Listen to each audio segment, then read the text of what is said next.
Sœurs et frères de Christ, bonjour et bienvenue à cette méditation en ce jeudi de la deuxième semaine du temps de Pâques.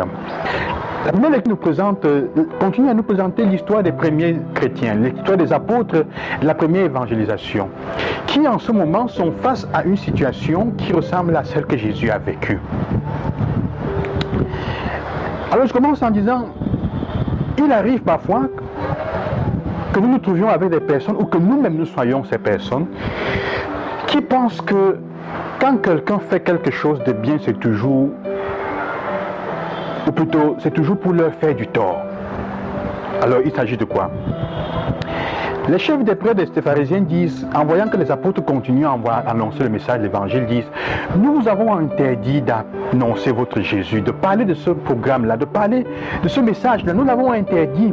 Mais vous continuez, mais qu'est-ce que vous voulez à la fin? Vous voulez nous faire sentir coupables? Vous voulez que nous nous sentions coupables du sang de cet homme? Enfin, vous voulez que nous ayons des remords, que nous sentions que c'est nous, c'est notre faute? Le texte nous dira à la fin qu'en voyant l'engouement des apôtres, ils vont commencer à chercher comment les faire mourir.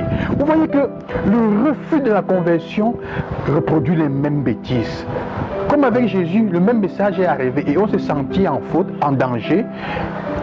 Pas qu'il était un danger objectivement, mais on s'est senti en danger. Il est évident que, comme il disait, si dans sa liberté, il dit dans la vérité, il dit des vérités qu'on ne veut pas entendre, il devient un danger pour notre propre conscience. Parce que plutôt que de changer, on préfère rester sur notre route et faire du mal.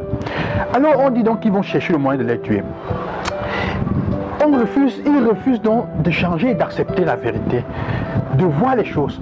Et ils pensent que les apôtres sont en train de faire cela avec le but de leur faire du tort. La réponse des apôtres est intéressante. Il a dit, oui, c'est vrai, celui que vous avez tué quand même est ressuscité, ce n'est pas un problème. Mais nous, la raison pour laquelle nous sommes là, c'est parce que nous ne pouvons ne pas être témoins. Nous sommes témoins d'un message plus grand. Nous ne sommes pas là pour entrer en lutte avec vous sur les petites choses, comme si nous étions venus. Le but de notre vie était de vous pourrir la vie. C'est pas que le but de notre vie, le but de notre existence, le sens de notre existence, c'est de vous montrer quelque chose, d'être contre vous. C'est pour que vous vous sentiez coupable. Ce n'est pas ça le but. Et nous sommes au-delà. Et c'est la grandeur de Dieu. Nous sommes au-delà. Nous sommes là pour être témoins. Notre vie prend un sens. Quand nous sommes proactifs, nous témoignons de la vérité de ce que nous sommes. Il est évident, sœurs et frères, que ce texte nous fait comprendre aussi qu'en étant témoin de la vérité, comme Jésus l'a déjà annoncé, sachez que vous rencontrerez les mêmes types de persécutions. Parfois, nous nous trouvons du côté de ceux qui pensent que le bien, la manière d'agir des gens, de certains autour de nous, est en fait une manière d'agir contre nous. Il m'est arrivé parfois, pour être concret, que vous postiez une chose sur votre statut sur WhatsApp ou sur les réseaux sociaux, et quelqu'un vous appelle pour vous dire, mais attends, c'est à moi que tu es en train de parler, donc tu fais ça pour être contre moi. Ou alors que quelqu'un vous fait une homélie et quelqu'un va vous dire, mon père, vous avez dit ça contre moi parce que tel jour j'avais parlé. Vous ne vous souvenez même pas de la personne. Non, je ne suis pas là, vous n'êtes pas là comme chrétien, hein, pour faire des choses qui vont contre la vie de quelqu'un. Donc, parfois, on est dans ce dilemme. Est-ce que je dois agir de cette manière parce que telle personne risque de se sentir mal? Mon frère, ma soeur, si on continue à penser comme ça, si on entre dans ce genre de discours, avec vraiment, parfois on va perdre des vérités qu'on ne dira pas parce qu'on a peur de blesser quelqu'un. L'important, la chose de laquelle on doit se rendre compte et de laquelle on doit s'assurer, c'est que ma façon de vivre est en accord avec la vérité de Dieu, est en concordance, et pour adhérer en adhésion au message que le Seigneur veut de moi, être témoin de son amour pour l'humanité. Et si dans mon témoignage d'amour pour l'humanité, ma vie dérange quelqu'un, ce que je dis dérange quelqu'un, c'est à elle ou à cette personne de voir ce qu'elle a fait. Et si la vie de quelqu'un autour de toi te dérange, pose-toi la question, est-ce que la personne est dans le juste? Est-ce que ce qu'elle dit est vrai? Si elle est dans la vérité, ça veut dire que c'est moi qui ai un problème de conscience. Souvent nous avons des problèmes de conscience et nous reversons sur les autres.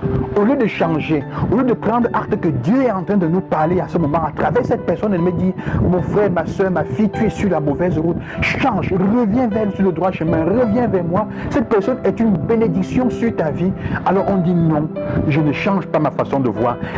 Elle est là en train d'agir parce qu'elle veut me faire du tort. Elle veut me montrer que j'ai tort, me montrer qu'elle a raison, me montrer.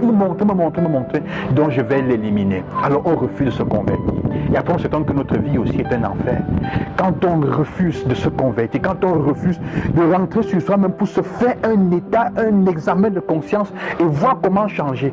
Et que le Seigneur mette des personnes autour de nous, qu'il agisse à travers des personnes pour nous interpeller et dire, mon frère, ma soeur, change ta vie. Parce que la vie de cette personne sont, comment dire, dans leur vocation, elles sont en train de suivre leur chemin de vérité et de témoignage. Alors on va vivre, on va devenir des assassins. Et vous savez que si on a fait une erreur, peut-être que ceux qui ont tué Jésus avaient fait une erreur, les mêmes avaient fait une erreur. Parmi eux, peut-être qu'il y en avait qui étaient tombés, laissés entrer dans l'erreur. Ils s'étaient laissés entrer dans l'erreur. Mais au moment où ils refont la même chose, comme disait quelqu'un, une erreur répétée plusieurs fois devient un choix. Une erreur répétée plusieurs fois devient un choix. Alors c'est à nous de voir, Dieu passe dans notre vie et nous interpelle. Veux-tu changer ou veux-tu penser que les autres sont là simplement pour te faire du tort? C'est une mauvaise manière de penser. C'est refuser de voir sa propre vie. Ou alors veux-tu aussi continuer à ne pas suivre la mission pour laquelle tu as, ne pas être témoin de la vérité parce que tu as peur que quelqu'un autour de toi va dire, ah, tu fais ça pour me faire du mal, n'est-ce pas? Non. L'unique chose que tu dois faire, l'unique chose c'est que s'assurer en conscience que j'agis, comme disent les apôtres, pour être témoin de l'amour, de la résurrection et de ce que Jésus a vécu avec nous. C'est ça le but. Tout le reste autour, chacun doit voir ce qu'il a fait. Comme je disais hier, la liberté, c'est le droit de dire aux autres ce qu'ils se refusent, ce qu'ils ne veulent pas entendre. Que le Seigneur vous accompagne, qu'il vous bénisse en ce jour. À demain. Gloire soit à Jésus-Christ.